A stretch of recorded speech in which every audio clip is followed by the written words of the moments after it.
Hi everyone, I'm here with Callan today. And Callan, I heard that you made a sign. What's on your sign? Oh, nothing. What do you mean, nothing? Signs usually have pictures or words on it. What did you put on your sign? Nothing. What do you mean nothing? Let me see it. Nothing. Oh, it says nothing. Nothing. That's a funny thing to put on a sign. Nothing. Guess what story we're going to read today? What? Nothing. Yeah, there's nothing. You guessed it. Hey. How can there be a story about nothing?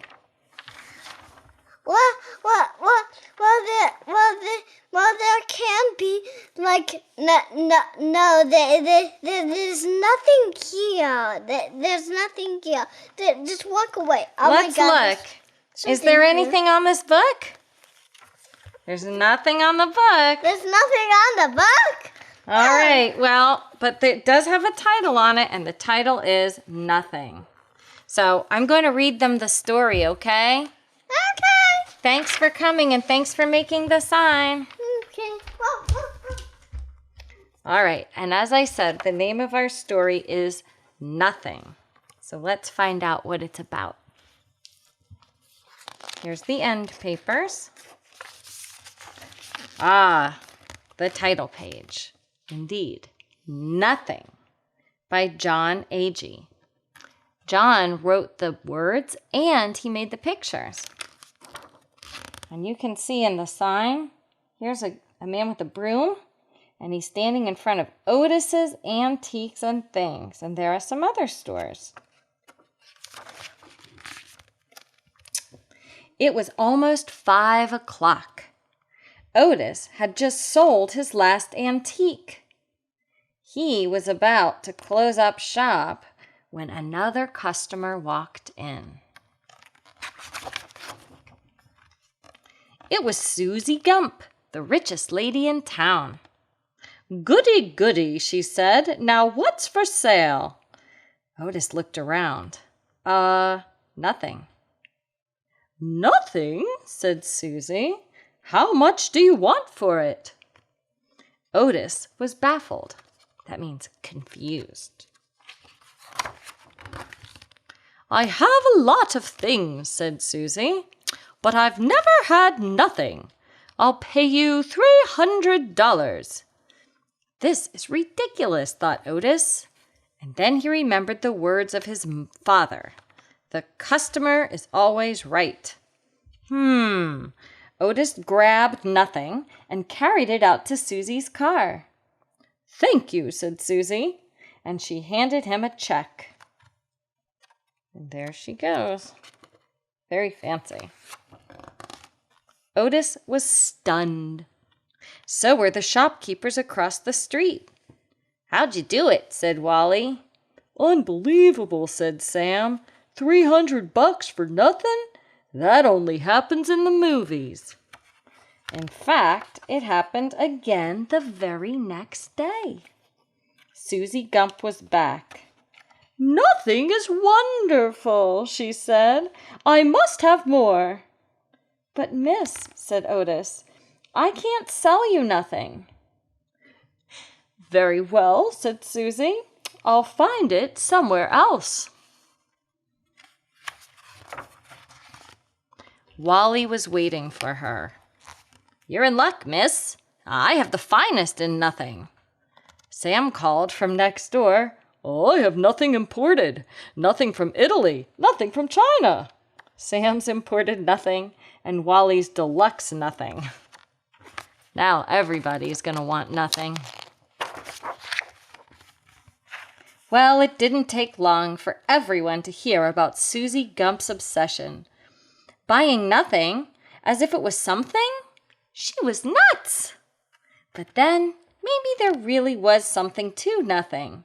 If so, there was only one way for people to find out. And here they go. Everybody wants nothing.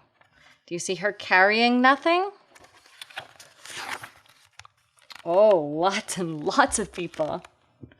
Soon the whole town was in a frenzy. Nothing sold like nothing before. Oh.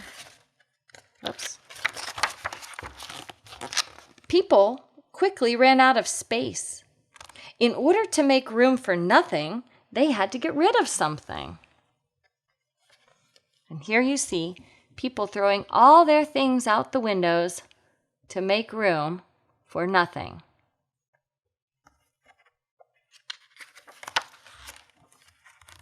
Otis was thrilled.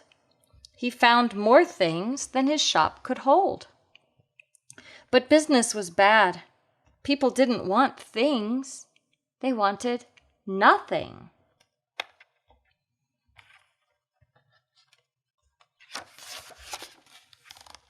And in less than a week, everybody had plenty of it. Look at all the nothing that they have. Does that look nice? So much empty space. You could run all around in there.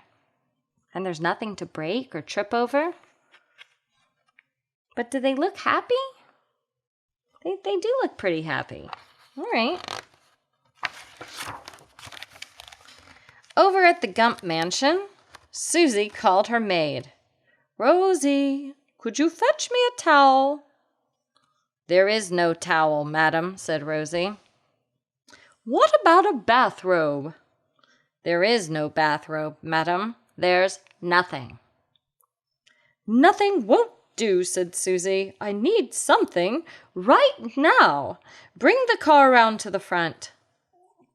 "There is no car, madam."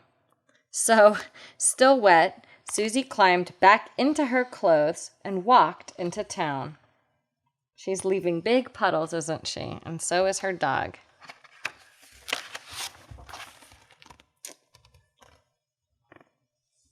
"Looking for nothing, miss?" said Sam. Susie kept walking. Something had caught her eye. A familiar antiques shop. Antiques are things that are very old and special. "Oh, goody," she said, looking around the room. "What's for sale?" Everything," said Otis. Susie pulled out her checkbook. "I'll take it." So she went from buying nothing to buying everything.